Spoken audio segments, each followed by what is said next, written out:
เอาห่อไปท่านผู้ชมเบิ่งได้ดิห่อบ่ห่อไปท่านผู้ชมเบิ่งได้ข้อยบ่เสื้อมักบอกผู้นี้มักผู้นี้ไม่นอนตื่นสายไม่อายทำกินไม่หมิ่นเงินน้อยไม่คอยวาสนากราบงามๆครับผมสวัสดีครับสวัสดีครับน้องฝนFC ทั่วโลกนะครับผมมือนี้บ่าวเดชนครพนมกับน้องฝนมาแล้วคือเก่านะครับมีข่าวดีมาแจ้งพี่น้องไอแซงเพื่อนได้สาวลาวเป็นแฟนเป็นที่เรียบร้อยแล้วค่ะเอาตบมือเขาโทรมาสอบถามเพื่อนนะครับผมเพื่อนสำเร็จนะครับผู้แขนน้อยเรียบร้อยแล้วนะครับผมเราจะเข้าไปถามเพื่อนมือนี้ได้ขับรถนะครับผมมาจอดหน้าเฮือนไอแซงเรียบร้อยแล้วครับพี่น้องแม่นบ่น้องฝนเขาก็รู้มาพอเขาข่าวแล้วว่าเพื่อนก็คุยกันอยู่ตอนแรกๆเพื่อนได้ผู้สาวนั้นเนาะก็เลยผู้สาวเหนือผู้สาวทางเหนือนั่นแหละก็มันอยากรู้วันที่ไปที่มาของเพื่อนว่าพอกันได้ไดไปเจอกันได้ไดพี่น้องก็ตามอยู่จ้าแล้วก็ FC ก็ให้กำลังใจแล้วตลอดมาตั้งแต่ออกคลิปน้ำเบาเดทเนาะเพื่อนก็เห็นว่าไปคุยสาวลาวกับหลายคนได้ลุยคุยสาวเราต่างวัยเนาะล่าสุดกันก่อนในสำเร็จนี่ก็น้องแพรเนาะน้องแพรล่าสุดคือน้องแพร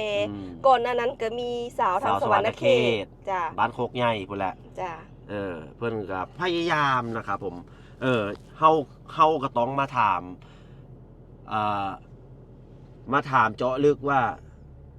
หรือว่ามาเรียนแบบลาวก็ได้เอาเป็นตัวอย่างในความพยายามของเรานี่ไม่อย่างแน่ที่เราเอาใจใส่ที่สุดมันจะสำเร็จแบบนี้กับสาวลาวแม่นบ่จ้าว่าเพิ่นมาแนวใดความพยายามอยู่ที่ไหนความสำเร็จอยู่ที่นั่นพี่น้องเห็นว่าได้ผูกแขนกันเลยได้ค่าดองเท่าไหร่ถ้าไปถามค่าดองเท่าไหร่เขาจังไปถามเบิ่งนะครับเอามาฮอดแล้วนะครับผมพอสิจอดรถดับรถก่อนเด้อเอาเพิ่นถ้าสิเข้าไปเอิ้นเพิ่นนะครับพี่น้องไปน้องฝนเอาตอนนี้ได้ฮอดเดินทางมาฮอดหน้าเฮือนอันบ่าวแสงแล้วนะครับพี่น้องเอิ้นผู้บ่าวดีกว่าบ่ต้องเอิ้นผู้เฒ่าเราก็อายุ50กว่า50เท่าไหร่น้องฝน50ปลายแล้วเดี๋ยวจะไปถามเพิ่นอีกทีนึงนะครับผมไอ้แสงโอ้สบายดีสวัสดีครับโอ้ยังหล่อคือเก่าคือแต่งตัวดีแท้อันนี้นะได้ข่าวว่ามีข่าวดีเนาะมื้อนี้เนาะเฮาก็ลงคลิปนำกันเฮาก็สิมาบอกอัปเดตให้ท่านผู้ชมฟังเนาะสิได้ข่าวว่าได้มีอะไรนะโอ้ยอย่าเพิ่งเปิดเอิ้นขอติดไมค์เลยสาวจันหมดเลยสาวจันที่เพลงเนาะสาวจันกลางโก้มาสาวจันมาสบายดีท่านผู้ชมเลยนี่ไงโอ้น้ำในโอ้คนตอนรับดีพี่น้องเขามาอยากรู้ว่าเพิ่นอยู่บ้านใดเมืองไหนเนาะเว้าไม่นี่มันบ่ได้ยินสบายดีท่านผู้ชมสบายดีเด้อเดี๋ยวจะถามกันจ้ะเดี๋ยวจะถามกันอันนี้เน็ตไม้ให้แสงไปเด้อพี่น้องเด้ออันนี้แบบสดๆเลยนะครับผมหากลับมาหอดเด้อโอ้ตื่นเต้นนำเบาเด็ดกันดีตื่นเต้นเอาผมไปนั่งไกด์กันผู้บ่าวกับผู้สาวข้าวใหม่ป่ามันพี่น้องเอ้ยโทไอ้เสกนี่ต้องติดไม้ไก่แล้วหัวเลาะดังเพิ่นก็ได้ติดเพิ่นเนาะได้เฮาติดให้ผู้หญิงไปมียิงติดให้โอ้คนถามได้ซะบ่ติดพี่ก็ได้พี่ติดไก่ก็ได้ดอกติดไก่ก็ได้เอ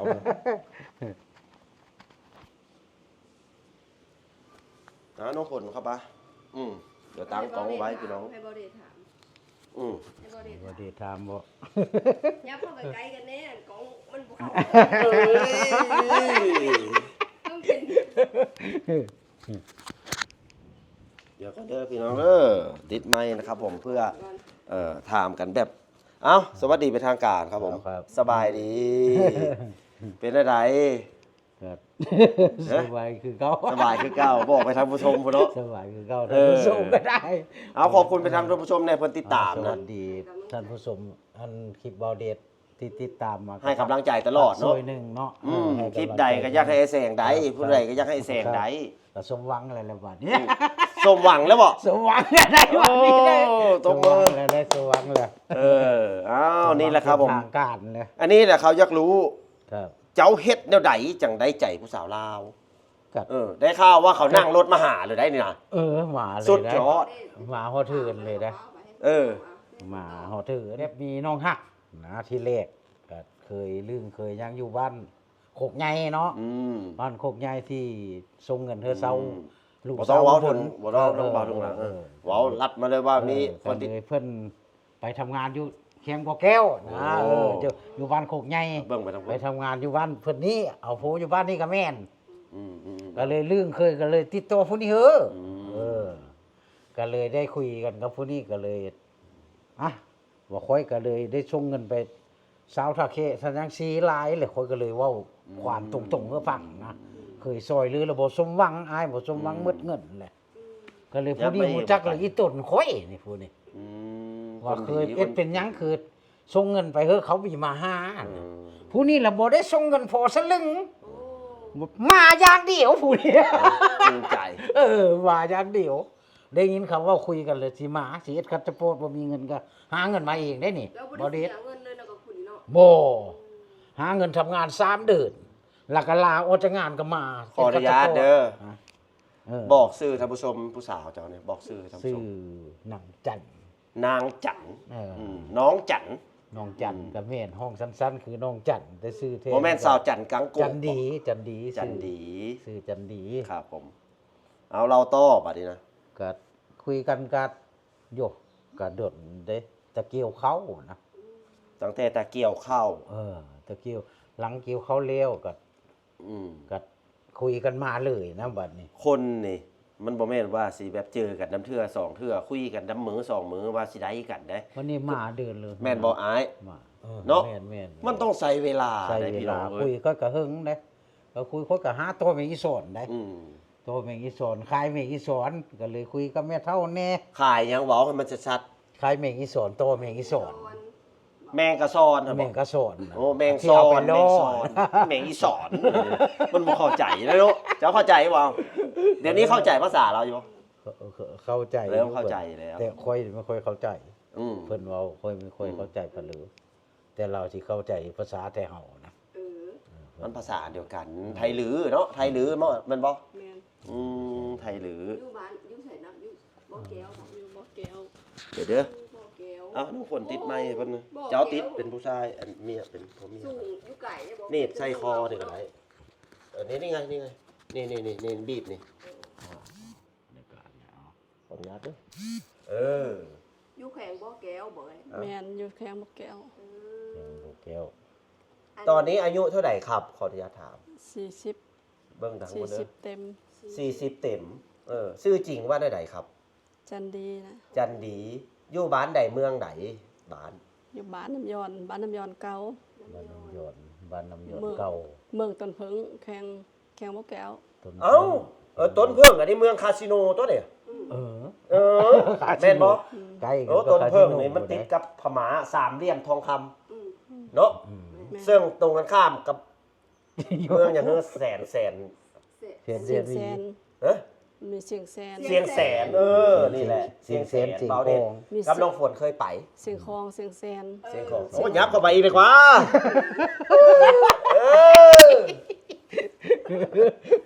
อยากให้เพิ่นจูจีกันพี่น้องเนาะมาสัมภาษณ์ด้วยความรักอันนี้นะ ดีใจนำ ดีใจนำได้เด้อนี่แหละเฮา ก็บ่ได้ฮอดไปถึงก้อยก็ไม่ได้ค่อยหาคนปานเลยหาแต่พี่แต่น้องก็ผู้เฮ็ดเอา อืม ก็ขอเอาผู้ใหญ่มาก็ขอนำผู้ใหญ่ก็เอาเงินเว้าอยู่ว่าสิส่งให้แม่เฒ่า 20,000ก็ซื้อจานซื้อหยังก็แม่เฒ่าก็โทรมาก็เบิ่งโทรศัพท์เนาะก็เห็นวางเพื่อแม่เฒ่าเลยเด้อ 20,000ค่อยก็คือผู้ใหญ่รับทราบหมู่บ้านค่อยนะเดี๋ยวค่อยสิตื่นเช้ามาค่อยก็สิส่งทาง ครั คุ บ ณ ขับมาทางไทยเนี่ยมันสบาย เพราะว่าค่อยไปพุ่นมาสิยาก แม่น เขาที่มีหลายอย่างหลายสิ่งหลายอย่างนะ ค่อยเป็น วัน ค่อย นี้ ไป วันนี้แหละแม่เฒ่าสิบ่ได้เงินกลับไปพุ่นกลับไม้ เมื นะ องกอง กลับไม้มันนะเฮาสิไปปรุงข้าวดองเขาสิกินหมด อืมอืม เพราะไม้ประเพณีเขาเจ้าหลายอย่างสิ่งหลายอย่างนี่ค่อยก็เลยมาพี่สิอ้ายสิผู้เฮ็ดแล้วส่งเงินไปให้แม่เฒ่าแล้วจบ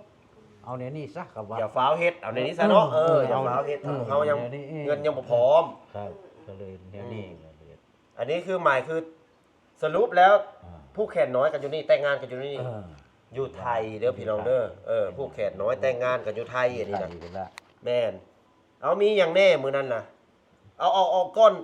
ตอนคุยกันดีกว่า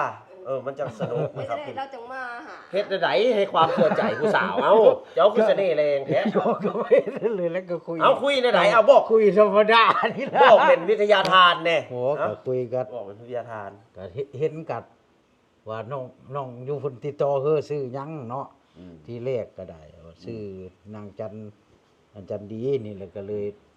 เพิ่นก็เบิ่งกล้องเบิ่งหยังให้แล้วก็ถ่ายรูปเพิ่นก็เอาโทรศัพท์เพิ่นเบิ่งกล้องเนาะก็พอเบิ่งพอแยงอยู่ว่าไอ้แสงเบิ่งเอา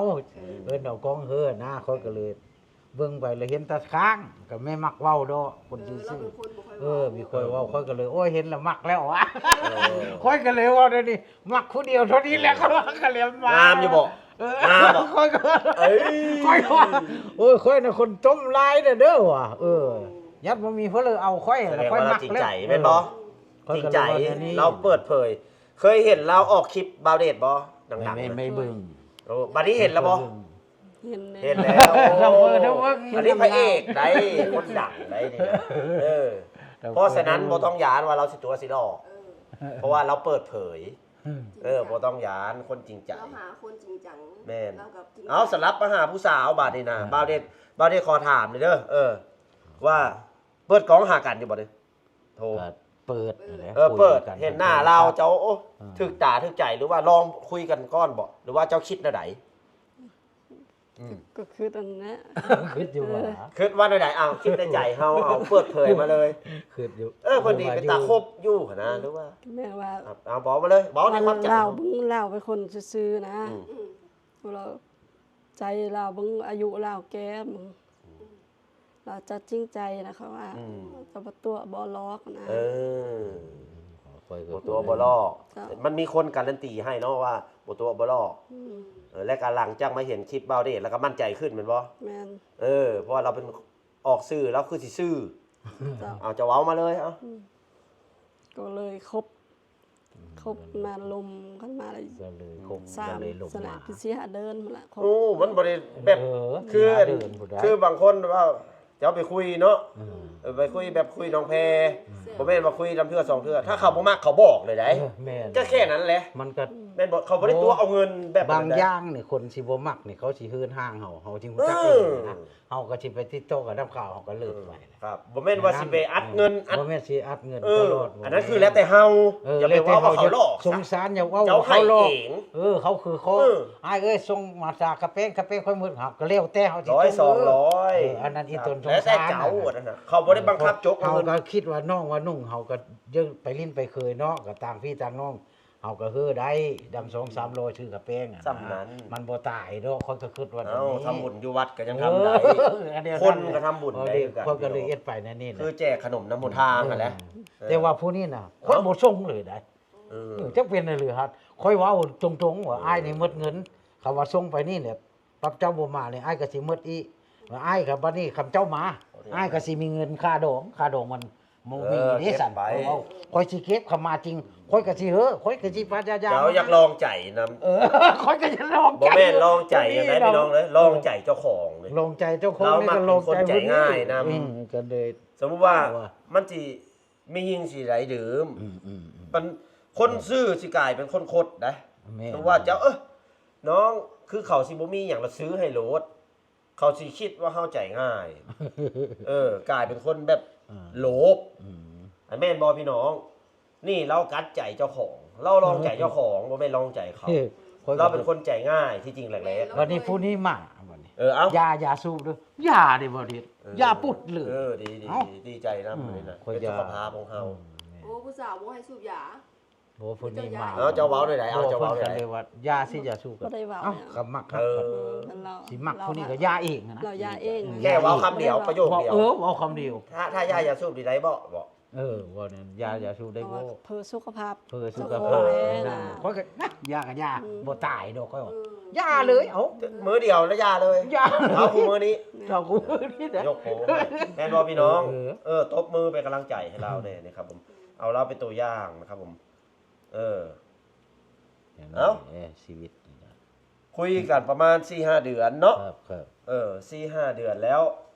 ต่อมา ก่อนสิได้มาผูกแขนเนาะ ทำงานเนาะทีแรกโทรดิ้นไปดิ้นมาทำงาน แล้วที่งานอย่างเอ่ย เฮ็ดงานเป็นแม่ น้องเนาะน้อง แม่บ้าน แม่บ้าน แม่บ้านอยู่คนอยู่ สิมา คน บ่ ละ ก็ สามเหลี่ยมพุ่นล่ะ ได้3 เดือนจังสิมาก็โทรคุย เดี๋ยวขอถาม ไป แน่แม่บ้านเงินเดือนจักล้านป่ายล้านแปดบอก เงินเดือนเนี่ย5,000 5,000 กับ 2 ล้านบอก3 ล้าน แม่น5,000 บาท แต่ส่วนมากเงินทางพุนเพิ่นใช้เงินบาท แม่น เออแม่นบ่ทางต้นเพิ่ง ทางสามเหลี่ยมเขาใส่ สามเหลี่ยมทองคำนะครับผมมันสิมีพม่าเนาะ แม่น พม่า จีนแหละ พม่า จีนนี่เป็นหัวหน้า จีนหัวหน้าได้ดังนั้น ทางพุนได้ข่าวว่ามันสิเป็นเมืองจีนแล้ว เพราะว่ามันมีแต่ตัวหนังสือจีน แม่นบ่เออ เพิ่นอยู่สามเหลี่ยมทองคำพี่น้อง เพราะว่าทางจีน จีนที่เฮาว่า เออ ปลูกเมาซื้อดินซื้อโดนเนี่ยปลูก พัฒนาดีทางพุนน่ะ เออ เรื่อง เศร กา ษ ร ฐ พั กิ ฒ จ นา ที่ดี เศรษฐกิจดี เพราะว่า เศรษฐกิ เพิ่ จ นเปิด ที่ดี คาสิโนเออ ขนาดบ้านโคกใหญ่ไปยังไปหาเงินอยู่พุ่นเอา แม่ น้องหักจังเดโฟผู้นี้น่ะ เงินเดือนเพิ่นก็หลายได้ทางคุณนะ 5,000 ถือว่าหลายแล้วนะครับผมบาดมาบัดนี้เจ้าให้เงินเดือนแล้วเท่าไหร่ ให้หมดเลยเนาะพายุนำ อยู่นอกก็หาไปดำให้ดำนากันเพิ่มเมิดไปนํกันได้ไปมาได้มาทำดำนาได้นี่ ดำน้ำหมดเลยนะ ไปรับจ้างจนฮอดบ้านกรุงโกนพุ่นเด้อไป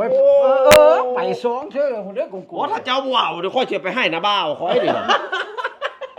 เอาอีหลี ไปดำนาดำกันเด้อวันเด้อ จบเนาะพี่น้องว่าใด เก่ง ๆจักเขาสิสะอ่อนเจ้าได้ออกคลิปนี่นะดำให้ดำนาไปว่าจะไปนะส่ง บัดนี้ขอถามประวัติเรื่องราวของผู้หญิงในเรื่องให้เพิ่นรู้คักๆนะครับผมขออนุญาตสอบถามเนาะให้ฮู้จักกันมากจี้กันมากกว่านี้เนาะไอ้เนาะให้เปิดเผยนะครับผมเพราะว่าคลิปเฮาก็ได้เปิดเผยทุกอย่างนะครับพี่น้องมันเป็นเรื่องที่เฮาบ่ได้ปิดบังถ้าตัวใดปิดบังเฮาก็บ่เว้าเด้อเจ้าเคยมีครอบครัวมาก่อนบ่เคยได้ลูกได้ผัวมาก่อนบ่ เคย ก็อายุป่านนี้แล้วนะครับผม40แล้วเนาะเกิดพศใด19 1986 861986อ่ะลบหารเบิ่งเดี๋ยวบ้าได้สิเขียนให้เบิ่งเด้อพี่น้องเด้อกับประมาณ40บอก น่าจะ 40ย่าง21เคยเลยลูกได้ผัวมาแล้วป้าหางกันบ่ แม่นห่าง หางคือแม่หางนั่นแหละ แม่น ถ้าผัวตายจากแม่ไม้ได้ลูกจากคนครับ ลูก2 คน 2 คน ผู้กกได้20 ปี โอ้ ผู้หลานได้กลับ เมิดความรับผิดชอบแล้วไว้ง่าย ลูกใหญ่ลูกจากคน2ไม่ยิง ผู้ชาย สาย 2 โชว์ โอ้เชิกทั้งสองนะครับผมแสดงว่าเราได้แห้งแล้วนะครับผมบ่ได้ห่วงนะครับผมบ่ได้ค่าดองเจ้าฮะ มีแต่เสียกับเสียเนาะเอ้าปะกันห่างกันจักปีแล้ว ก็ได้2 ปี 3 ปี 2 ปีแล้วบ่ได้เป็นภาระให้หายให้กันหรอวะเนาะเอาผัวใหม่ก็โอเคแล้วเนาะแม่อนุญาตเนาะทั้งหมดเนาะ แม่น พ่อแม่อนุญาตเพิ่นก็ถึงบ่อนุญาตเราก็อนุญาตตัวเองได้เพราะว่าเป็นวัยผู้ใหญ่ เขาเอาเดี๋ยวนี้ เป็นผู้ใหญ่แล้วนะครับ พี่น้องโอ้เรางามได้ดินะ ฟูก็เอา ไอ้แสงเรางามได้ถ้าเป็นยังสาวนะเว้ยแพงกว่านี่ เราผิวพรรณดีคนเหนือได้พี่น้องเอ้ยคนขาวคนขาวส้นเผ่าไหน ชนเผ่าลือ เอาลือ หรือคือภาษาเหนือหั่นแหละ ภาษาเหนือกับภาษาย้อนี่คล้ายกัน แม้แต่อยู่ลัดฉานเนาะพม่าก็ยังเว้าคล้ายๆกันนะครับพี่น้องแต่ส่วนมากคนมาทำงานอยู่หันมีคนพม่าแท้ๆเนาะ แม่น ออกผิวดำๆเนาะที่เราเห็น ส่วนมากเพิ่นมาทำงานอย่างอยู่หันก่อสร้างบ่ ก็สร้างก็มีแม่บ้านก็มีหลาย ก่อสร้างก็มีแม่บ้านก็มี เขามาเป็นครูโฮเมนะ เข้าคาสิโนก็มี เจ้านี่เป็นแม่บ้านเนาะ เจ้า ขอถามแน่อยู่เฮือนเจ้านี่เฮ็ดหยังแน่งานเวียกมีให้มีนาบ่ครับ สวนกับ เฮ็ด นา สวนปลูกผลไม้บ่ ปลูกบ่ได้ปลูกผลไม้ปลูกมะเขือมะเขือหยังนะ ปลูกมะเพชรมะเขือไทยหรือนะครับผมหมู่บ้านนั่งใหญ่บ่จักหมู่จักหลังคาเรือน 100 ปลายน่ะ 100ป่ายบ้านใหญ่เด้ 100 ปลายหลังคา บ้านใหญ่อยู่ตีนภูหรือว่าอยู่พื้นที่ราบ น้ำโขง อยู่ตีนโพ ตีนภู ตีนน้ำโขง มันมีเด้ น้ำ กะไกลน้ำโขงแต่มันเป็นภูแบบนี้ อยู่ริมน้ำโขง ส่วน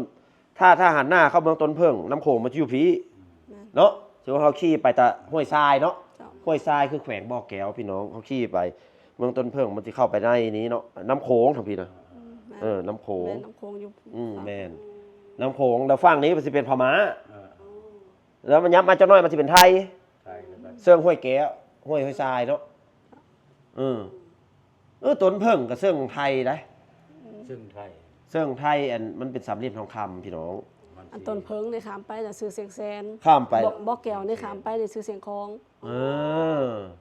ห้วยทรายบ่อแก้วข้ามไปมันจะเป็น สีของ เชียงรายเชียงของ เป็นเสียงคอง ถ้าเป็นต้นเพิ่งข้ามไปมันจะเป็นเชียงแสน เสียงแสนเชียงราย เชียงรายคือกัน เสียงแสนเชียงรายเชียงไม้อยู่หนหมดอยู่ว่า เชียงแสนปุ๊บอยู่ทางนี้เราจะเป็นพม่าเนาะ แม่น พม่านี่คือเมืองรัชฉาน เมืองท่า แต่ ขี้ แต่เมืองอย่างคือ ของท่าขี้เหล็กนะ ของท่าขี้เหล็กแหละมันจะอีกเมืองหนึงเมืองนี้มันจะมีแต่คนรวย อันนี้ บาวเดชไปแล้วบาวเดชไปแล้วแต่อยู่ไกลๆยังไม่ได้ไปซ้ำผม บ่ได้ไป เดี๋ยวเท่าหน้าที่พาไปหาสาวรัชฉาน สาวไทยใหญ่พี่น้อง โง่มาหาไอ้แสงเนาะบัดนี้เนาะเกี่ยวกับประวัติเรื่องราวของเพื่อนพ่อขาวๆนะครับผมบัดนี้ไอ้แสงบัดนี้นะคิดว่าคิดคักแล้วบ่ฮักแท้ เอ้า ฮะ คักแล้วคักแล้วคักแล้ว เว้าออกมาเลยมักบ่ผู้นี้ ก็มัก มักผู้นี้ เออ โอ้ เพราะว่าก็มัก บ่ได้ตัวบ่ได้ต้มเข้ามาบ่นี่นะ เพราะว่าอีตนเมื่อมาหาเฮาแล้วต้องเพลงคนที่จริงแล้วมันหายากได้คนที่เฮามันยังมักแล้วส่งเงินไปคือกันยังบ่มาแปลว่าบ่จริงจังอันผู้นี้น่ะ เว้า บ่ ไป ได้ส่ง ดัง เงิน ๆเลยไอ้บ่ได้ส่งเงินส่งกาแม้แต่สลึงเดียว มาหาเลยบ่มักสิไปซื้อบัตรนี่บ่เพลงสิไปซื้อมันเพลงจนได้ผู้นี้เขาแม่นตาย ถ้าบ่มักก็เฮาไปแล้วบัดนี้โง่ โง่ได้ เออ มันสิ บ่แม่น เฮาสิบ่ดีได้เป็นคนสิบ่ดีแม่นจักก็ทั้งที่บ่ได้เงินได้คำก็ยังมาหาเฮา โอ้จริงใจ พ่อแม่พวกทางพุ่นก็มอบหมายเฮ้อ เออ ว่าอย่าทิมลูกทิมเต้าเด้อไป แต่บ่ได้แม่นคนขี้ร้ายหน้าดีตางามน้ำกัน แล้วไม่ เจ้า เท่าก็ นะ โทรหากันเขาก็ดีใจอยู่นะเพราะว่าน้องทั้งพวกก็โทรเพลงผู้นี้นะ ยันเฮาบ่เพลงไม่เท่ากันนะ เรามาหา โอ้ยมาเลยโอ้ยพ่อค่อยเฮ็ดเด็กนี่จอดทูนั่นโอ้ยเพลงก็ค่อยนี่พ่อเฮ็ดเพลงนี่เพลง ไทยบ้านไทยเมืองกับเพลง อืม พอเราเข้ากับคนได้ดี โอ้ไปว่า ไป วัดเขาจะเฮ็ด ไปวัดไปว่าบ่ตอนเช้า เด้อ เรื่องข่าวหา ตอนเช้านี่ก็ไป เจ้าต้องไปนำ ไปค่อยไป อย่าปะอยู่ห่างๆกัน ใช่บ้านเขาจะเฮ็ดอยู่ล่าง เขาจังยอง เดี๋ยวไปหากันได้ โอ้ยค่อยไปเด้อฟ้าไป บ่แม่นตัวเองไปเรื่อยแอนอยู่แต่เทิงหน้ามาหายเมียเฮ็ดหยังมื้อนี้คือเก่าอย่าไปเฮ็ดได้ โอ้ ไปก็ไปน้ำกัน ค่อยพาไปว่า ไปไทยหน้าก็ไปนั่งเถียงอันนี้นะค่อยบอกไว้ ให้ไปท่าเอาเงินนะเนาะ นั่ง เออ โอ้เขาเล่นไปนำกันไปรับจ้างกับบ่แม่นว่า ครับ เสียผู้เดียวดอกคือ เอ้า น โง่มาจนฮอดว่ามักแล้ว เจ้ามักเราบอกตอนใดจังรู้ว่ามัก เราอายุเท่าไหร่ก็ อยู่58 58ผู้สาว 41เจ้ารู้แล้วว่ารักต่างอายุต่างกันเนาะปกติผู้ชายมันก็อายุหลายกว่าอยู่แล้วอยู่ลาวแม่นบ่ เจ้า ส่วนมากมันจะเป็นแนวนี้นะครับผมมันบ่แม่นว่าไล่เลี่ยกัน แบบน้องฝนกับเราเด็กกัน15 ปีห่างกัน15 ปี อันนี้ห่างกันก็58กับ41พี่น้องเท่าไหร่ อยู่ 10ปลายมั้งนะ 10ปลาย ปลาย แล้วเราก็บ่ได้เท่าเนาะ 18 เราก็บ่ได้เท่า 18ปี คันแม่นเปรียบเทียบกับผู้บ่าวลาวถ้าอายุสำนี้ผู้บ่าวลาวก็เท่ากว่าเนาะ อยู่เท่า เขาเฮ็ดเวียก ปอสอนยัง แม่นบ่ไอ้ถ้าเจ้ารู้แล้วเอ้าว่าอายุหลายหรือว่าหน้าตาแบบนี้ เจ้าคิดแนวใดฮับได้ แม่น โอ้ฮับได้ ฮับได้ ว่าฮักเนาะ แม่น หูโตว่าได้ว่าหักหูโตดไหล ทอนโทรทำอิฐนะเห็นใจกับหัว เอาคิดได้เอาคิดได้เอาคิดได้เอาว่ากูสิหักผู้นี้แหละบอกแบบบานๆเนาะ ก็ว่าบางนี่ฝากชีวิตไว้อันนั้นมันแหละ ฮะฟังแล้วเขาจะฝากชีวิตไว้ได้อย่าไปเฮ็ดให้ผิดหวังนะค่อยมาจัดการเจ้าได้จากบ้านมาเนาะจากบ้านมาไกลนะ แต่อันนี้กับบ้านนี่ก็คือกันกับบ้านเจ้าแหละเราได้ไปเมื่อแล้วมันเป็นกันเอง บ้านใหญ่ไปแต่ต้องเขาฮู้จักกันหลายเด้บ่ได้คืออยู่ลาวเด้อยู่ลาวนี่ไปออกจากบ้านถามทางก็บ่จักบางเทื่อฮะบ่ได้ฮู้จักกันหรือว่าบ่จักทาง ส่วนมากเขาไปบ่ไกลเนาะ แม่น อีดีเขาบ่ได้ฮู้จักได้แบบถือว่าอยู่อำเภอนี้ คนอำเภอนั้น แต่คือกับเบ้าได้คนจักหลายแบบนี้นะ คือไอ้แสงคนจักหลายบ้านเนาะตอนมานี่ เอ็ดเลยจังสิ เจ้าคือกามาเอ้าตัดสินใจในชีวิตเอ้ากูสิเดินทางมาหาอีตานี่นะเอ้าเจ้าคือกามา เขาส่งเงินค่ารถให้อยู่บ่ บ่ โอ้ใจอีหลีเพิ่นนี่ โอ้แต่บ้านเจ้าอยู่กับพ่อของบ้านเลขที่ นี่แหละเนาะเฮ้ยอันว่าสิมาแล้วบินมาปั่นนก ว่าสิมาบินมาปันนกเจ้าคือแบบสำเนียงอีสานเว้านะครับคำศัพท์คำพังเพยเพิ่นเนาะมา ตอนมามีเงินติดถงมาจากบ้าน จะมาอีกกับสปอร์ตได้ ได้อยู่ หลาย โอ้ มา ตัดสินใจ คัดส มา ปอร์ตอยู่นอนเอาคัดสปอร์ตก็เลยได้เอากระเป๋ามาจากบ้านยังมีคัดสปอร์ตเอา เฮ็ดพาสปอร์ตจักมือ 3เอาโดนน่ะ3มื้อ 3มือเท่าใดพาสปอร์ตอยู่ลาว พาสปอร์ตมีล้าน700,000 มีบอกเขาแน่ว่า มีแบบเร็วเนาะ แม่น แบบช้าสุด สาสุดเนี่ย เท่าใดเอาเริ่มแรกเท่าใดเริ่มแรกแบบเร็ว เร็วในล้าน เบิ่งทางพุทธ ล้าน700,000 ล้าน700,000เดี๋ยวเบ้าได้สิพิมพ์ให้เบิ่งเด้อว่าจักบาท ล้าน700,000 เดี๋ยวนี้ล้านหนึงจะเท่าไหร่แล้วครับ ล้านหนึงก็6,000เนี่ยค่ะ ล้านหนึง6,000 บาท 6,000ปลายนี่แหละ 700,000ก็ บ่ไปก็เฮาอยู่ โอ้700,000มันก็เป็น5,000แล้วบ่ 700,000หั่นพัน เดี๋ยวเบ้าได้สิคิดให้เบิ่งแล้วเขียนให้เบิ่งเด้อหน้าจอเด้อพี่น้องเด้อเงินมันขึ้นมันลงเนาะบาง6เท่าไหร่บุ๊650 670 อาจจะนี่แหละ 670ต่อ1บาท670ต่อ1บาท มีลงมัน มีขึ้นมีลงบาเดสิเซกแล้วสิเขียนให้เบิ่งนะครับผมถ้าเร็วนี่1,700,000สา สานี่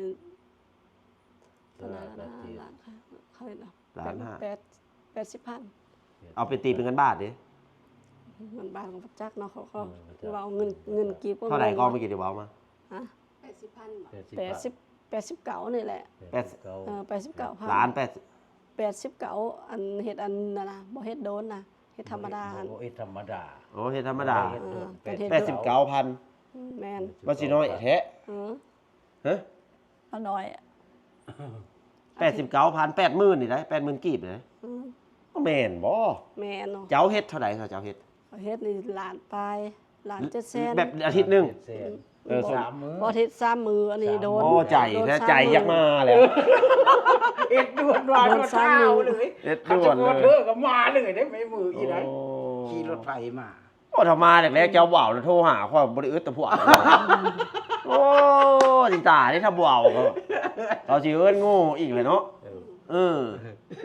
เฮ็ดพาสปอร์ตมาหาผู้บ่าวบ่ได้ส่งเงินให้จักบาทพี่น้องโพสต์ว่าสาวนี่ใจสาวจันทร์ คุยจบดีได้สิไป ครั สิ บ มาระบบเนี่ยอันผู้เดียวเช้าทั้งคุณ บัดนี้เขาจัง สิพาไป ผู้สาว เที่ยวบ้านเพิ่นล่ะให้แนะนำสาวๆทางพุ่นให้เด้อผู้ใดโสดแบบไปลิ้นนะไปลิ้นซื่อ เท่านั้นก็มาเลเซียกับเฮอติโตเฮอได้มาเห็นหมีก่อนเรามาเลเซียหวานนี่ไง โอ้ โอ้ยเราก็มาผู้นี้มานั่งคุยแล้วเราก็มีอยู่บ่หาคุยดีกว่า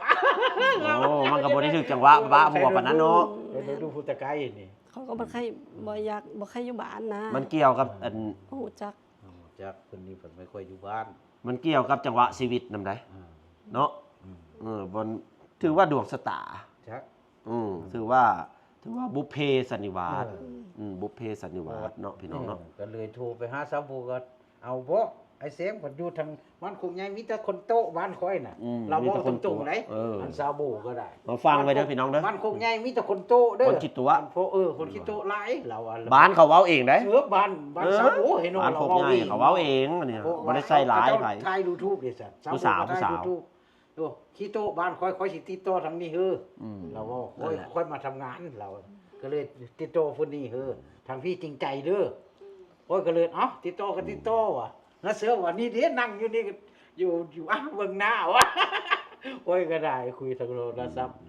เพิ่นเอากล้องเขาเบิ่งก็เลยเห็นตั้งข้าง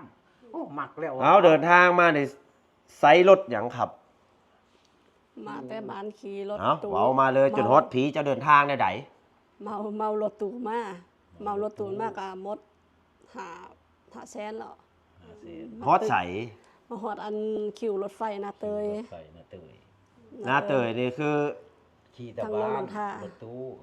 ม มาทั้ง ขี่รถไฟนาเต ขี่ ย รถไฟ ท่าเดือ บ่ทาง อยู่เวียงจันทน์ ทางโรงน้ำท่านั่น ทางลงน้ำท่า ก็ขี่ อ๋อ รถ หน้า ไฟ เตยลงอ๋อรถไฟความเร็วสูง เนี่ย พี่น้องรถเอาอธิบายหน่อยหนึงเด้อจากบ่อแก้วมาหลวงน้ำทาอันนี้คือบ่อแก้วก็ขี่มาแล้วมาหลวงน้ำทาหลวงน้ำทาเลยหลวงน้ำทามาสิเป็นสถานีหน้าเตยขึ้นไปจีนรถไฟความเร็วสูงมาสิแล่นมาฮอดเวียงจันทน์ลงพระบางเวียงจันทน์เนาะเอาเพิ่นเมารถตู้เนาะเมารถตู้500,000กี้ผู้เดียวบ่หรือว่าหลายคน มา2คน มา2คนผู้ละ500,000ประมาณนั้น เราก็มาเฮ็ดพาสปอร์ตคือกัน โอ้เฮ็ดพาสปอร์ตคือกันนะครับผม อันนี้คือมาหาพาสปอร์ตหรือว่าเดินทางมาเลย มาเลย แมนมาเลย เดินทางมาเลยคือมาขึ้นรถไฟอยู่สถานีหน้าเตย แมน อยู่หันมาสิเป็นตลาดนำเนาะ แมน ขึ้นรถไฟบัดนี้จ้างค่ารถไฟเท่าไหร่ รถไฟนะ4แสน 400,000มาลงอยู่ไส มันลงอยู่บนฉันเอา เวียงจันทน์ คิรถแมน โอ้เวียงจันทน์นี่คือ400,000จากสถานีแรกฮอดสถานีสุดท้ายพี่น้องสิเว้าลบไปลบมาก็ได้จากเวียงจันทน์คือสถานีแรกอันนี้แต่เฮาเริ่มอยู่หันกับสถานีหน้าเตยที่แรกมาลงอยู่เวียงจันทน์นี่คือ400,000ต้น แมน บ่มีปลายบ่ ก็น่าจะไม่ 400,000นิดๆนะครับผมก็ตีไปมัน600,000ปลายก็เกือบ1,000นั่นแหละเนาะ800กว่าบาทประมาณนั้นนะครับพี่น้องฮอตบัดนี้เฮาขึ้นรถไส มาหมู ฮะ หมูมาหับ หมู่มาฮับ หมูมา ที่ร หับ ถจักรบ่ รถย้ายนั่นแหละรถเก๋ง โอ้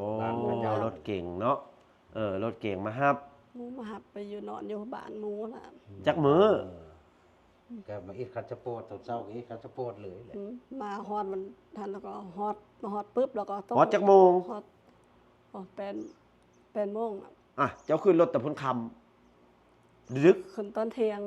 ตัวมาที่ยัง แล้วมันลดแล้วมันแวะเอาคนเข้าคนออกได้นะ มาเที่ยง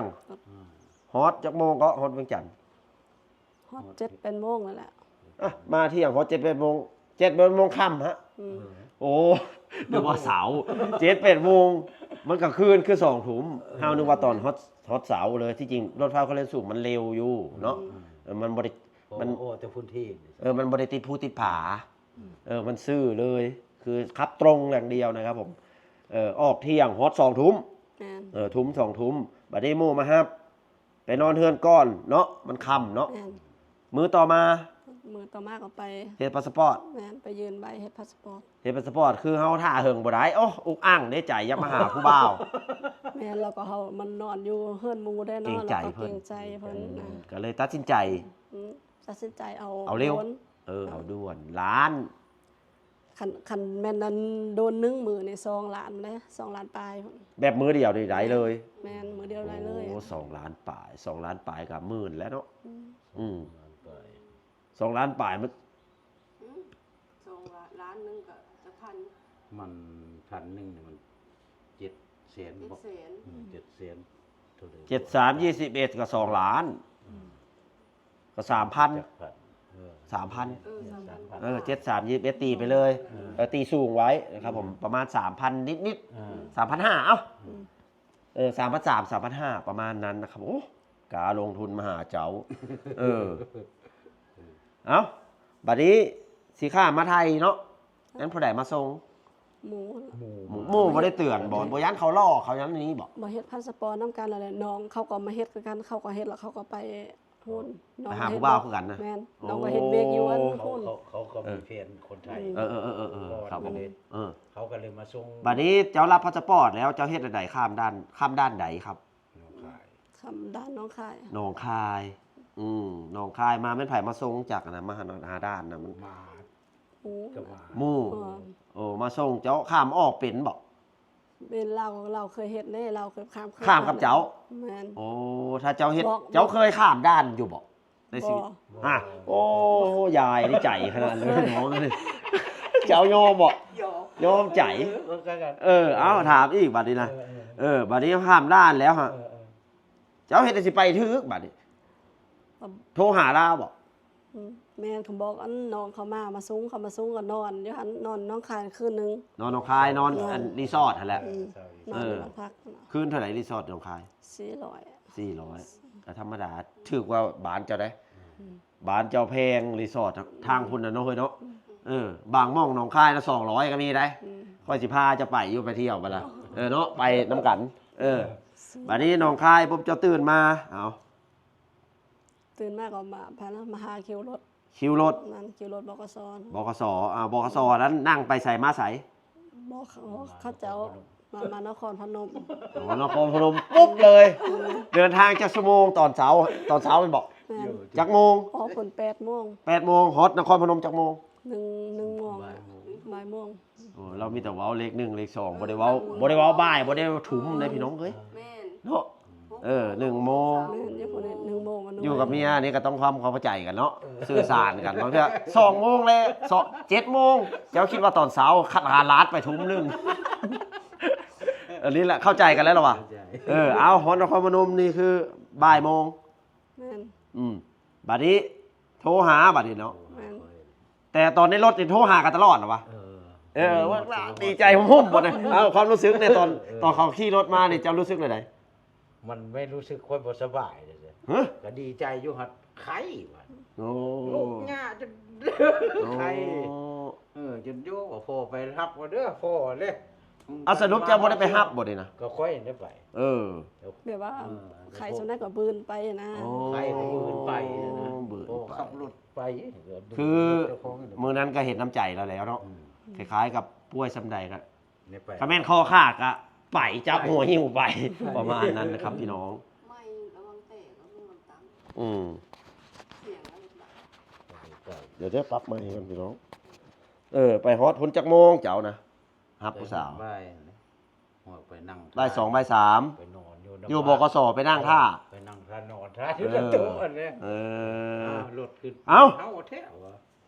เตรียมคำถามนี่เด้อเห็นกันแรกๆตอนลงจากรถรู้สึกได้ไหนเห็นลาว ค่อยได้เล่นอย่างเลย เจ้ารู้สึกได้ไหนเอาเห็นลาวเอา เพราะกันทิศลงรถแมนละยากเลยแล้วมันก็ดึงเอากระเป๋ารถเลยไม่เว้ายังเด้ บ่ได้เว้าอย่างเลยบ่ โบก็ดึงเอาแต่กระเป๋าเห็นจือหน้าทางโทรศัพท์นี่จะคุยกัน ตลอดอยู่ยังบ่ได้วาง วันนี้ก็เห็นถือกระเป๋าก็ไปเอาหับกระเป๋ากับเสื้อรถเจ้าของนั่นเลย อย่าคือผัวเมียกันเลยเนาะความรู้สึกแม่นบ่มันคล้ายกันเองมันคุ้นแล้วเนาะหลายเดือน คำเว้าคำจาเขาก็ เจ้าดิ เขาจัด เห็นแล้วตอนแรกเนี่ยเจ้ารู้สึกได้ไหนคือผัวเมียกันเก่านี่บ่รู้สึกได้ไหนเอาจากใจเจ้าเอาถือว่าเห็นโอ้ยพ่อใหญ่แสงมาแล้วลงรถกับมันเนาะเราก็ตรงมาหาเลยตรงมาเอากระเป๋ากลับไป เจ้าเว้าได้ไหนบ่ได้จับมือสบายดีบ่ยิ้มอย่างเดียวบ่ อย่างกำลัง ใส่อะไรนี่ใส่แมสอยู่เนาะได้ค่ะ ใส่แมสอยู่เอาเห็นแรกๆเจ้าเห็นหน้างามกว่าในรูปแบบนี้เจ้าเว้าอยู่บ่คิดอยู่บ่ คนก็ว่าก็โตเราจีน้อยก่อนนะลูกเอาเบิ่งนักกล้อง คือใหญ่ นะ คือปีๆเนาะ เพิ่นมาแล้วเราก็คนน้อยข้าวอ่ะ คนน้อยข่าวกว่านี้ว่าที่มานี่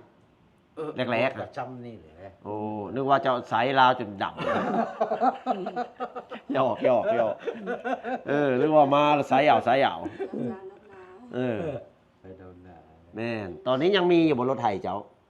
มีนะ บ่ยังบ่ได้ขายหรอวะ บ่แล้ว บ่ได้เจ็บอันนี้บ่ขโมมนั่งรถไถวันนี้สิบ่ป้าให้เมียอยู่ผู้เดียวหรอวะเนาะได้เมียล่ะฮะ ไปสิกันนำกันนั่นแหละ บัดนี้มาฮอดบ้านเนาะขี่รถมาฮอดบ้านผู้ใดแน่ท่าตอนรับเรื่องเงียบๆไปก่อนอุ๊บไปก่อน เกิดมาก็เฮาเหินเลยแหละ จัดแน่บ่มื้อนั้นหามามื้อแล แล้วเขาผู้เฮียนสิได้ค่อยบ่ได้ต้องแหละ บ่คิดบ่คิดผี บ่แม่นพิษบ่แม่นหยัง เก่งบ่ได้ว่าได้ฮะ เพื่อเก็บ ไอ้เกียรติ ยังจักมือผู้เจ้าหมาเนาะเพื่อสิผู้เฮียนฮอด แน่นบอก มาฮอดวันที่27 เพื่อสิได้มือค่อย ในนี่มีห้องจักห้อง ก็เท่านี้แหละ นอนห้องเดียวบ่ห้องเดียวกันฮะ แม่น เพิ่นก็ นอนห้องเดียวกัน นะ เราคือบ่จัดการหยังซะ เพิ่นก็นอนอยู่ดิ เรานอนอยู่นอก ผู้แขน เขานอนอยู่ใน เท่าโคนน่ะผู้ใหญ่ เอ้า แต่งงานเลย เดี๋ยวเอาให้เรียบเรียงจบเจือให้ท่านผู้ชมเข้าใจ มาฮอนเฮือนปุ๊บเนาะอยู่นำกันจักมือ จะมือจะเฮาจะผู้แขน จังสิผูกแขน ผูกแขนกับวันที่หนึ่งสุด วัน ผู ที่ ก หนึ่งเอา วันที่หนึ่งผูก บ่มาอยู่จักมือ มาเลย จังสิ มาฮอดมือ แล้วจังบอก ที่ อัน 17 ผู้รักผู้ใหญ่ ที่17 27 วันที่27 27 วันที่หนึ่งผู้เห็น 28 นอนที่ 29 27 30 31 ไปฮอดวันที่หนึ่งเอา สี่มื้อ สี่ 4มื้อเจ้าบอกไหนๆกับผู้รักผู้ใหญ่บ่ ข้อยกัด แจ้ง เอาพี่น้องค่อยนี่แหละ เออ พ่อแม่เขาก็ พี่น้อง เอ้ยน้องเขาก็เป็นผู้ใหญ่นี่จ้ะ เออ หาผู้เห็นผู้หยังกับค่อยก็ยก จักคนเชิญมา โย30ปลาย 30เอากับงานใหญ่เติบนะครับผม ไปเอา กับพี่น้องเฮาเนาะ ไปเอาซีนอยู่ นั่นพอยสิพี่น้องเมื่อบาน เออ กับพี่น้องซ้ำนั้นแหละ ทำเป็นไปหาหมดบ้านโย เมื่อหลาย แต่หากันโยโย เจ้าบ่บอกข่อยเนาะ โย ว่าจะมาถ่ายตอนแต่งงานเพิ่นนะครับบ่เป็นหยังก็อัปเดตให้กันเบิ่งนะครับผมพี่น้องว่าเพิ่นได้กันดีๆเนาะอันนี้คือบ่ได้ตัวเว้าความจริงอันนี้ ความจริงอันนี้ก็ ครับ เกิดมากับ รู้ตัวบ่ว่าเพิ่นมาแล้วเพิ่นสิขอแต่งงานนะนี่เลย รู้ตัวบ่ โอ้ได้เคย โอ้ เบา อันนี้คือมาแต่งงานเลยเนาะ เบา เออนี่ดีเพิ่นก็รู้ตัวนะครับ มาจังคือผูกพันกันดีๆ ก็ คือแบบ คุยกันกันว่าหมาโลดแม่เฒ่าเอ้ยคือหมีค่อยมาโลดค่อยห้องหมีเลยได้ อืม แม่เฒ่าว่าปล่อยมาเลยหมีค่อยน่ะค่อยหยังบ่ค่อยห้องในนั้นโลดนะแล้วมาที่พี่แล้วค่อยบ่ได้เงินได้คำค่อยสิส่งไปเฮ็ดอยู่10,000นึง คำค่อยหาได้หลายก็หันค่อยก็สิเฮือขึ้นก็หันเว้าไม่เท่ากับบ่ฟ้าเราก็แล้วแต่ผู้นี้นะผู้นี้น่ะเฮือมื้อหนึงก็บ่ได้เว้าหยังเฮือ20,000ก็บ่ได้เว้าหยังก็บ่ได้จะเว้าหยังอันนี้ คะแนนให้ทางแม่พูดเราบ่ได้เอา ข้อยก็เลยว่าข้อยก็เลยเอ้าข้อยก็สิพยายามไม่เท่าว่าจังคิดหลายก็20,000เสียเราอะเอ้าคำมีได้ข้อยก็สิหาไปเฮือมันได้ แต่ว่ามันก็มีอยู่ดอกหาเว้าไว้ก่อนนั่น เอาไอ้ละมีอยู่แล้วสำเร็จ ค่อยก็เฮ็ดว่าหาไว้ก่อนค่อยก็เตรียมไว้แล้ว เฮือนซานก็มีรถเรือก็มีรถไถก็มีรถตุกๆก็มี นั่นโด เสี่ยวปานใดสิอยู่ปานใดเนาะ การมีอิโซอิโซนตามทุ่งนั่นแหละขายนำเลี้ยงกันนะ โอ้ ไม่ไปซื้อแต่หมาแต่นำเจ้าคงก็ การแมกิซอนแต่งเมียบ่นี่นะ ตัวมีอิโซน ไว้ พี่น้อง โค้ง สะพอหน้าอาจจะเป็นแมลงเลยเนาะหยอก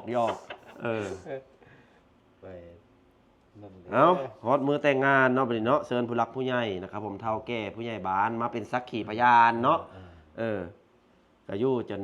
เท้าคู่มื้อนี้นะครับผมก็หลายเดือนเติบแล้วนะครับผมสิพ่อปีแล้วเด้ แม่นบ่ตอนนั้นมันเดือนใดเกี่ยวข้าว เกี่ยวข้าวเกือบปีกับปีเครื่องปีเอ้าง่ายๆเครื่องปีมันอีกเครื่องนึงจะเกี่ยวข้าว จะคุยกันมา ประมาณ 7-8 เดือนครับผม นี่แหละความสำเร็จของเพิ่นนะครับ เอามาบัดนี้เพิ่นเฮ็ดเวียกเฮ็ดงานพี่สัง หาเวียกหางานให้เพิ่นหรือว่าอยู่ หยังเลย บ่ได้ใส่นักหรอว่า ก็ยึดเวเฮือนเวซานคือนึ่งเข้าเป้าไฟแล้วก็ตอนเช้าไปใส่บ้านลงวัดก็ไปนำกันนั่นละ ได้กอดกันคือตอนแต่งงานแม่นบ่เด้ฮะมาอยู่4มื้อนี่บ่ได้แตะต้องเลยบ่หญิง โอ้เด้ ว้า โอ้เด้อเท่าวันที่1เท่าเอาเต็งงาน จังเริ่มหอมแก้ม บ่จังอันนั้น เอาหอมไปท่านผู้ชมเบิ่งได้ดิหอมบ่หอมไปท่านผู้ชมเบิ่งเด้ข้อยบ่เชื่อเอาค้างไว้เอาค้างไว้ค้างไว้เอาดีใจน้ำพี่ดีใจน้ำครับผมดีใจน้ำบาวเดทเห็นก็มีความสุขนะครับผมคือความใฝ่ฝันคือบ่มักผู้สาวทางไทยมักอยู่แต่ ว่ามันก็ลา นักไปทางพุ้น มันนักมาทางพี่ นักไปทางสปปลาว ค่อยมักแนวนี้ ค่อยมัก คือกัน สิ้นเดี๋ยวนี้ คือกัน มักแบบบวกนั่นอยู่บ้าน ฉันบาวเดทก็มักเลยอยากให้เจ้าใส่สิ้นเนี่ยครับ คือคนไทยเขามักได้น้องเลย ค่อยมักแบบเก่าๆเดี๋ยวซื้อไปวัดไปว่ามีชุด แบบคนอายุแบบ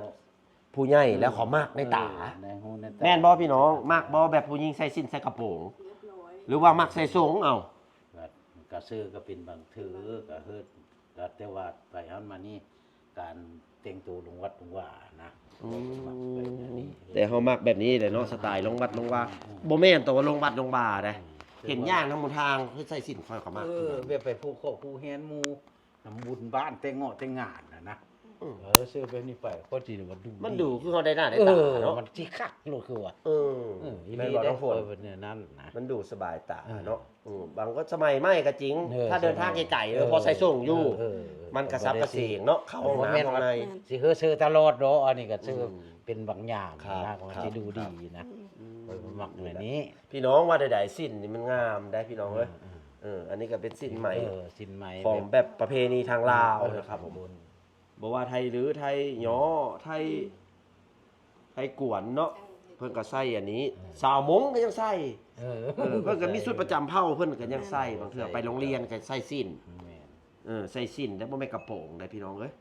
ลงวัดลงวาปุ๊บนี่มีสิ้นมีเครื่องแต่งตัวผู้ชายก็ใส่ขาด มาฮอดก็มีห ใส่ มู่ เบียร์ เด้มีหมู่เด้ มีระบบ ว้ายหมู่ที่บ้านเพิ่นฟังคุณก็ทรงสามเด้อ โอ้ บ้านนี่ อะไรซะมีหมู่แบบคุยกันว่าคนลาวคือกัน คนลาว แล้วพาเบาเดชไปสัมภาษณ์เด้อ ก็เขาไม่อยู่เลย บัดเข้ามาตามเทศกาลเนาะ เออ ช่วงเทศกาลเบาเดชสิเลาะสัมภาษณ์ไปเรื่อยๆนะครับผมประสบการณ์ ที่มาอยู่ก่อน โมเมนต์เลยดอกบ้านเฮามันอยู่ไกลฟัง เออ เขานิยมแบบเอาเมียต่างประเทศนะครับผมผัวกับผัวต่างประเทศประมาณนั้น แม่นว่าคนไทยก็สิบ่เอาดูมันเอามากับรถลายแหละนะก็เลยยึดไปอยู่พุ่น ไปเห็นแล้วเขามักทำหุ่น มักทางพุ่นแบบ มักประเพณีมันไกลเคียงกันนำ ใกล้เคียงกัน ครับผ แต่ ม ก็เว้าก็เข้าใจแต่ก็ว่าเขาก็สิดีกว่าทักคนทางนี้นะความหมายความคิดค่อยนะพระเจ้ายังบ่ทันได้อันทันสมัยไปเลยยังตามหลังเฮาอยู่จักน้อยคือสมมุติว่าความเจริญ มันยังแบบอนุรักษ์ความดั้งเดิม ความดั้งเดิมอยู่ก็เลยสิบ่อันกินเหล้าเมายาว่าหรือเขาบ่เอาก็ ถามแน่แนวนี้เจ้ามักอยู่บ่แบบไปสังสรรค์น้ำหมู่กินเหล้าเฮฮานะ ไปไปก็ไปบางเทื่อแหละ โอ้คือนำแต่งงานเนาะ แม่น ทางพูดเขาเน้นเบียร์ใช่ไหมผู้หญิงนะเดี๋ยวก็กินอยู่เนาะถ้าแต่งงาน แม่น อย่าบุญอันนี้ได้กินอยู่บ่เบียร์ กินอยู่ กินอยู่เป็นงานบุญเนาะกับโมเมนต์ว่าสิตึงเขียดซีเรียสโมเมนต์จะคู่โมเมนต์พระพี่น้องเอ้ยนะครับผมคือบ้านคือเมืองเพื่อนนั่นแหละยามบุญยามแต่งยามงานโมเมนต์ว่าข้ามมาเป็กตังปอกข้ามมาแล้วเป็กตังปอกมันก็พอหางพอปากกันได้เนาะอันนั้นเนาะ ได้ แม่นบ่ ก็ซ้อนนั่นเดี๋ยวนี้ขังงักมันเป็นมันเป๊กโคตร โอ้แม่ เป๊กโคตรบ่ดีเด้มันใส่สารที่ บ้านข่อยน่ะใส่ขาด โม่จักมันเป็นน่ะเหลือกินเหล้าเดี๋ยวนี้มัน ถูก ผิด ต้อง กาตะกี้ บอก มันสิเป็นงึกงัก เป็นเตือนกัน เพราะว่าวัยรุ่น บ่แม่นอยากขายหน้า โตไปจัก เขาใส่ยาสาร สิ เค ผสม มี เดียวได้แนวหนึงมันบ่คือสมัยตะกี้เนี่ยโคตร15 16 บาท กินแล้วมันบ่ได้ยึกอันนี้นำบ่ได้กินมันยึกยักมือก็ดีดวันนี้กินเข้าไป คือติด คือติดคือยาบ้านี่ โอ้ ค่อยมาสังเกตว่าคนกินเหล้าของมือ เป็นดำๆหน้า ดำๆแล่ๆเฮา อันนี้ด้วยความเป็นห่วงเด้อ FC นี่บ่แม่นบ่ได้ห้ามกันดอกบ่ได้ดัดจริต พอเลิกก็คือเลิกนะมันรุ่น คือหมู่ค่อยอะคือเบาซ้อนเบาโอนคือรุ่นเดียวกันหมู่ หัก กัน แพง มันแต่เก่าคือดูดีอยู่หั่นนะวันนี้มากินอันนี้เฮาไปรถติดเลยโอ้มาเบิ่งรถโอ้หมู่กูรถสิยึกๆ หน้า ยัก ดำเข้า ๆเว้าไม่ เป็นห่วงหมู่ เป็นห่วงก็เลย ด้วยความปรารถนาดีนะครับ ก็เลย ด้วยความปรารถนาดีอันนี้นะ อย่าเฮ็ด บ่ได้ซ้ำเติม เก่าหั่นบ่ บ่ได้ ไม่ ซ้ำ ซ้ำ เติ เติ ม มอย่า ครั เฮ็ บ ดดีขึ้นนั่นแหละมัน นะพี่น้องฟังไว้ก็เป็น อืม เป็นวิท เหล้าย า นี่ก็ ทาน เหล้านี่ค่อยว่ามันจะเป็นทาง นะ ยามันสิผสมอะไรคือเฮาตายนะ สาร อืม อย่าไปเว้าเขาอย่าไปเว้าเรื่องมันผสมเขาบ่จักเขาบ่จักไว้ง่ายมันบ่คือเก่า มันบ่คือเก่าเลยโหใช่ เว้า ไหม แค่นี้ก็พอมันบ่คือเก่าเนาะแต่ทางลาวมันคือเก่าอยู่แล้วเขาต้มกันเนาะ อยู่ ทางลาวมันบริสุทธิ์ได้เนาะ อยู่ เออ ทางพี่รถลูกพวก ทางลาวมันบริสุทธิ์ได้เพราะว่าเขาต้มแบบธรรมชาติ อืม ของกับธรรมชาติได้แต่คู่มือในของจีนมันคุมหมดอ่ะบาทเจ้าก็ดิตรงสลดก็ยังปลอมบางเทื่อเอาอีหลีเนี่ยนะถามแม่นบ่ แม่น ถามน้องพุ่น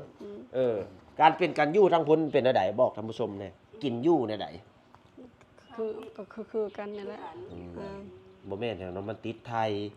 ทางคุณมันเจริญไดจันกินกันอยู่เนาะ แม่น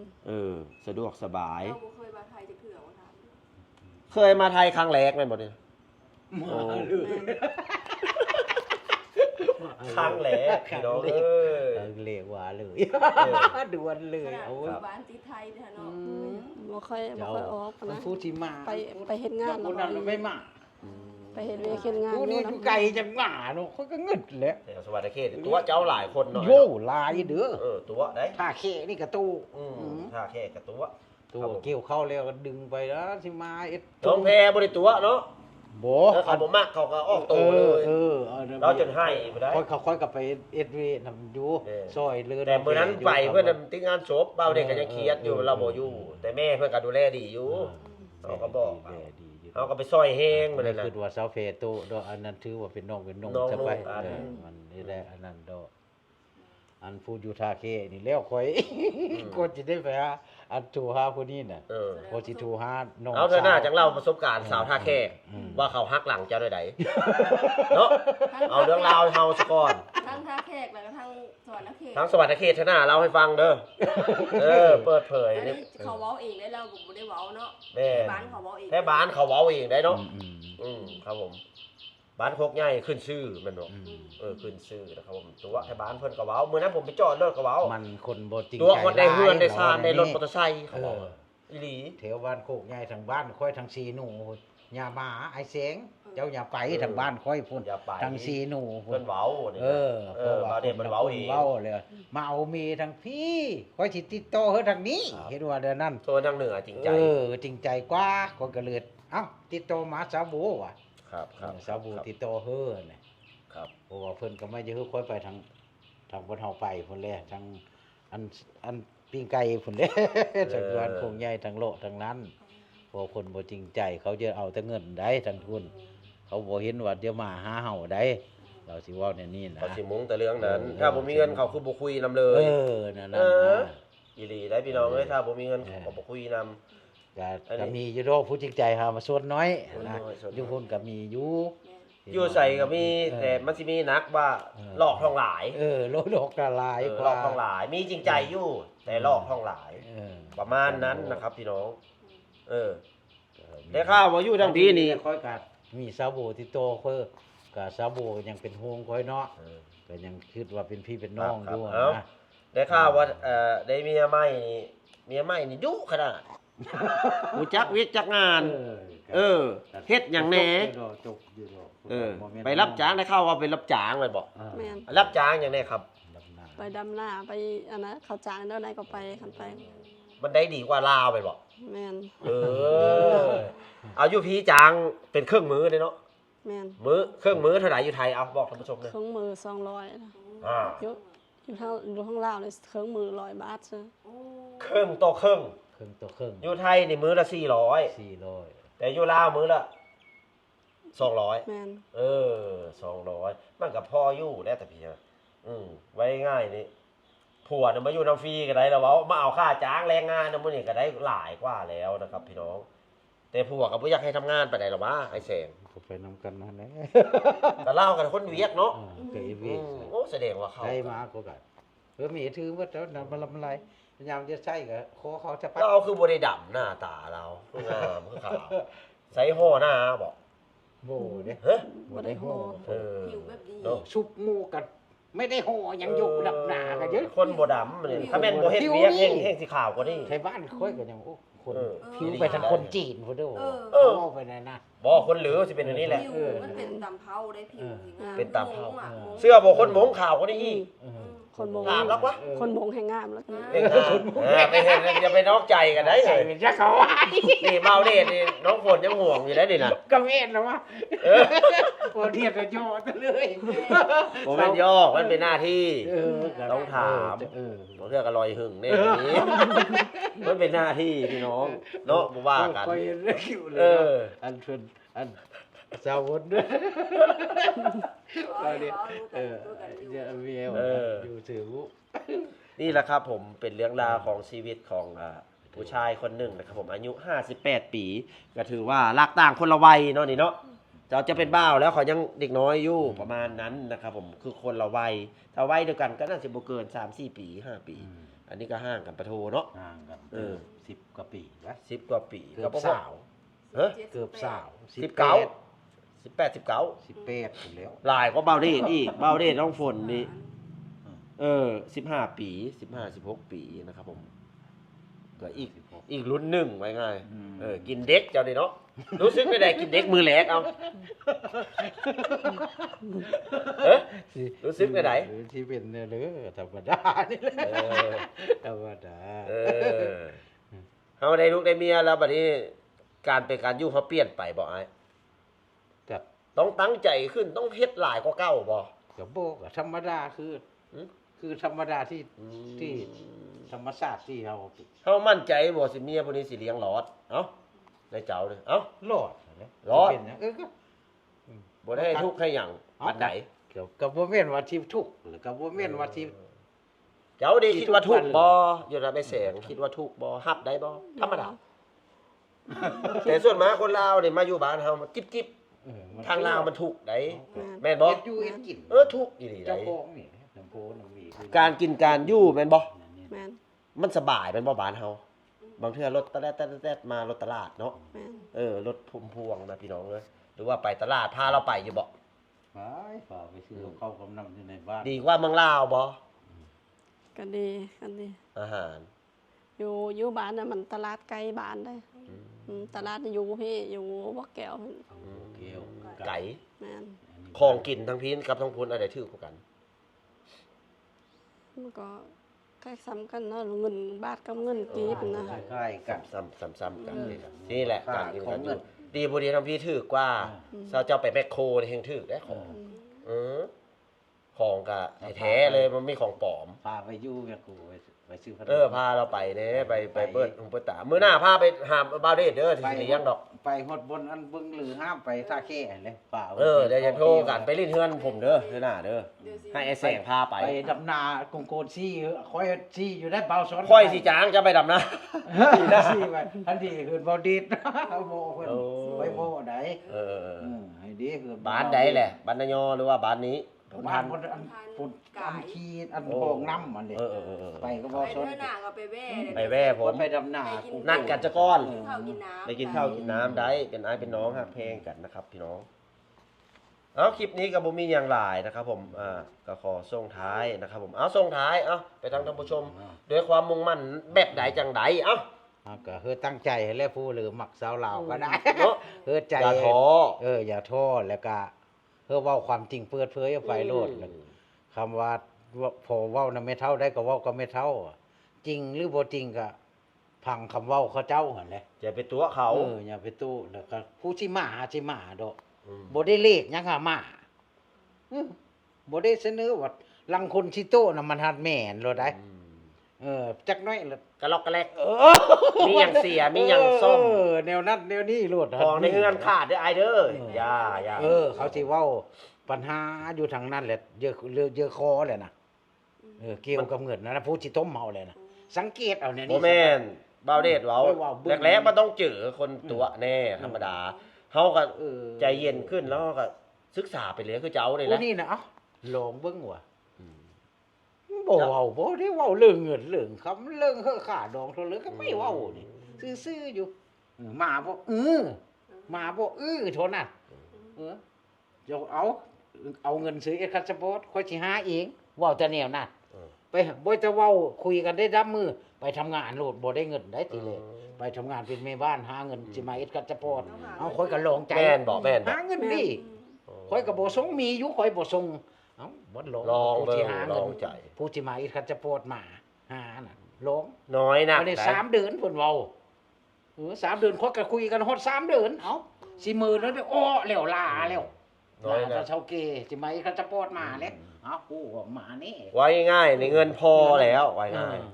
เงินพอแล้ว หาเองได้เลยมาอีกคันจะโปรดแล้วมาหาข่อยเอ้า ดีบ่ดีลาวนี่สิหาเงินเลี้ยงเจ้าซ้ำเนี่ยถ้าเจ้าแค่จริงใจให้ จัก อีหลีเนาะ ค่อยเลยว่าไป จริง โน่ ใจหาน้ำกัน ไปอยู่บ่ไปโน่ค่อยว่าไปโน่จังเลยส่งไปโน่จังเอาไว้แล้วว่ะ สุเวนโนซิโว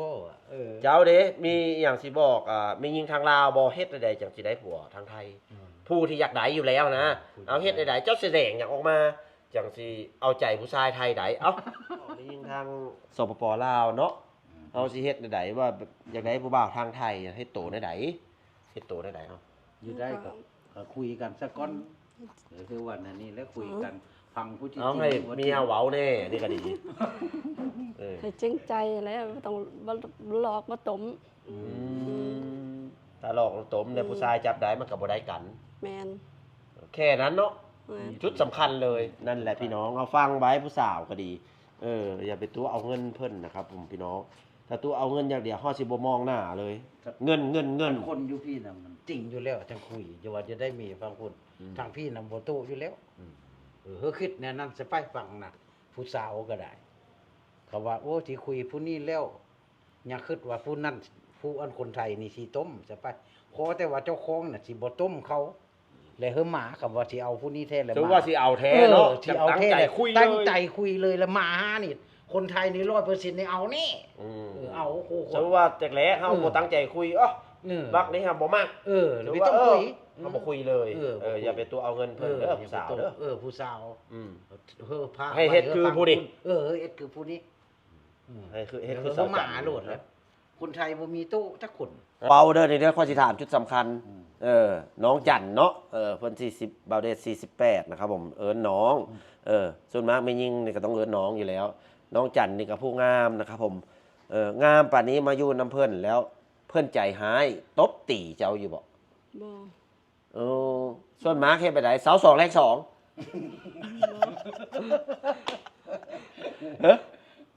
เป็นคนหน้าฮักบ่อยแสง แม่นเราก็ตามตามอารมณ์ของเรานะแบบว่าคนอันนี้คนอันใส่ดีนะ โอ้ อารมณ์ดีนะ ส่วนมากบ่ได้คิดว่าเราบ้าหรอวะเราหัวเขาละ เราไปหัวไปนะ บางคนแซวมาเสร็จมาเห็นบ่หัวลายถ้าลดหัวลงนี่เจ้าสิได้เมียเลยเอ้ามันนิสัยเฮามันเปลี่ยนบ่ได้ดอกพี่น้อง ที่หาว่าเฮาสูบนั่นสูบนี่ ก็ดีกว่าแบบนี้เหรอวะเนาะ งักเพิ่น ค่อยว่าไว้นะโอ้ย จากนิสัยเข้ากันได้ดีเนาะมักนิสัยเราที่สุดคือบอลใด โอ้นี่แบบเรา เนาะ ค่อยว่าจะ ไม่หยังเอาเว้ามา ว่าค่อยฮู้ดีแหละเรา นิสัยที่เจ้าแบบมักที่สุดของไอ้แสง คนนะแบบว่าอันนี้นะอารมณ์ดี บ่ได้คิดว่าเราเมาซาบ่ บ่ เราบ่ได้ขี่เมาเนาะ ลมกันทำอิฐเราเป็นแบบนี้ โอ้มักแล้วผู้นี้เนาะเอาบัดนี้โง่มาถามไอ้แสงเอาอีกหน่อยหนึงเด้อมักที่สุดนิสัยเราบ่อนใด มักคนซื่อ เว้าไปทางท่าน ๆโทร ผู้ชม โทรไปที่แรกเนาะสาวโบเขาเห็นนะค่อยเลยเอาบ่ผู้นี้เหรอเห็นแต่ทางค้างนั่งนะโตนะก็ค่อยก็สาวโบก็เอากล้องคือไปถ่ายเพิ่นที่สาเธอเบิ่งนะก็ได้เห็นแต่ทางค้างมักแล้วสาวโบว่ะค่อยเว้าในหรือค่อยหัวกะเขาเจ้าซุ่มกันได้ยินหมดค่อยก็เว้าไปโหไปโฟมเนาะมักแล้วคน บ่ ซื่อๆ บ่ เนี่ย ตัดมาโดยรวมที่อยู่นํกัน บ่ค่อย ที่อยู่นํกันแล้วนี่เอ้าเจ้ามักลาวที่สุดบ่อนใด มักสะอาด อ่า ตรงกับค่อย คนเรียบร้อยสะอาด สะอาดเหินสะอาดลาน บ่ได้หมุดหยุดหมูยุ บ่ระเบียบเรียบร้อยว่ะค่อยแม่นบ่เอ็ดเอง บ่คือ คน แบบ ที่คนที่ฮู้จัก บ่คือแบบ เบิด บ่คือเอาไว้หลุน ต่างกัน ต่างกันบ่ บ่แต่ผู้เฒ่ามันก็บ่เอ็ดหลังคน คนที่ค่อยเอามาที่นี่ค่อยไปนะผู้นี้น่ะค่อยไม่เว้าไม่หยังเรียบร้อยหมดนะ ซักผ้าตากผ้ากวาดเฮือนดี ตากเพเซหญ้าเหินนี่ โอ้ ไม่มีโพเซนเด้อ เจ้ารับจ้างอยู่บ่ไปเกี่ยวหญ้าเฮือนค่อย แบบสังเกต ไปบ่ มื้อละ400 ก็จะจ้าง โอ้เอาหมดมันเนาะงานนี่โอ้ถ้าถือกฎหมายเอาหมดสีจางเราสนับสนุนอยู่สองบ่มีอันนี้ เซียนหมู่ฮาก็ไป บางเทื่อสิพาให้หายไปไถนาให้ได้เด้อแบบนี้นะรถไถถ้าค่อยก็มีได้แบบไปขับอย่างเดียวได้บ่ได้น้องนุ่งไป อันนี้พวกนี้ก็ไปเกี่ยวหญ้านี่ค่อยนี่ได้การเลย หารายได้ให้ซอยนี่นะเนาะ มือได้ว่างๆจะคุยกันนะครับผมเอ้าท้ายนี่ก็บ่รบกวนเพื่อนนะครับผมเบ้าเด้ก็ไปสัมภาษณ์ผู้ใหม่ต่อติดตามเรื่องราวชีวิตของคู่รักต่างวัยหนุ่มไทยครับสาวลาวไว้เด้อพี่น้องเด้อเอาขอบอกขอบใจไปทาง FC เพื่อนนะครับผมอวยพรขอบคุณหลายๆครับ เข้าใจ สม เน หวั อะ งแหละ เอาอวยพรเนี่ยอยู่ดีมีแฮงเด้อน้องสาวเด้อสบายดีสบายดี เจ้าคนก็เดี๋ยวดีมี แต่หน้าจังบ่พอกับคลิปหน้านะครับเดี๋ยวจะให้แสงไปลิ้นเฮือนเบาเดชเราสิไปสอบถามว่าเพื่อนมีแนวใดที่ผู้สาวตัวมาเนี่ยมีแข่งใดแน่เนาะไป ครับ ขนมอะไรเพลงได้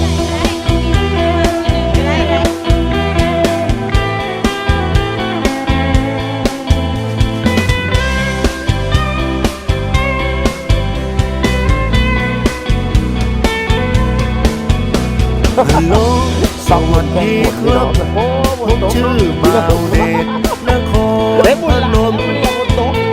จะขอนำพาทุกท่านไปเที่ยวชมประเพณีวิถีชีวิต เที่ยวรอบไปวันๆมีเธอ มีฉันสบายใจ